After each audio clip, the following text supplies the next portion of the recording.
नांजानायफोर बिजिनिनिबो गोबां दं खिन्थानो रोंगौ आरो नोंथांमोना बै समाव दिनैनि दिनाव 87 जर्ज फिल्डआव मास गेदारिंआव थांदोंमोनब्ला नोंथांमोना जोबोद बुंनो रोंगौ।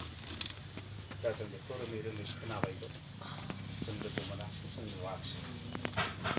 बिथाङा मुंख्लं जाबाय, बिथांखौ गिबि मुंख्लं होननानै फोसावबाय।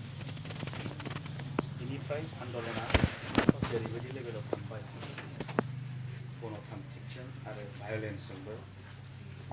दा BSc जानायसिम 1132 जन मानसिफ्रा मुंख्लं जाबाय। जोंनो BSc होफैबाय। BScआ जोंनो थोजासे जेबो गोहो लाबोना होफैनो हायाखैब्लाबो स्टेट एक्टनि आन्दाराव अट'नमास काउन्सिल लाबाय। भुलनिफ्राय सोलोंबाय, गोरोन्थिनिफ्राय सोलोंबाय। खिन्थु जोंहा मानबीय सानसुमा फुकन बैसोमुतिया गावबो बुंबाय थाखायो, नंगौबो। गाव सिगनेसार होग्रा। बर'फ्रा बड'लेण्डखौ मोनाखैबाबो बड'लेण्ड सोदोबजों मोनसे एरिया बानायजेनदों। बड'लेण्ड सोदोबजों BSc बड'लेण्ड अट'नमास काउन्सिल बे देरहाजेननाय नंगौ। जेंनाथ' थाखाया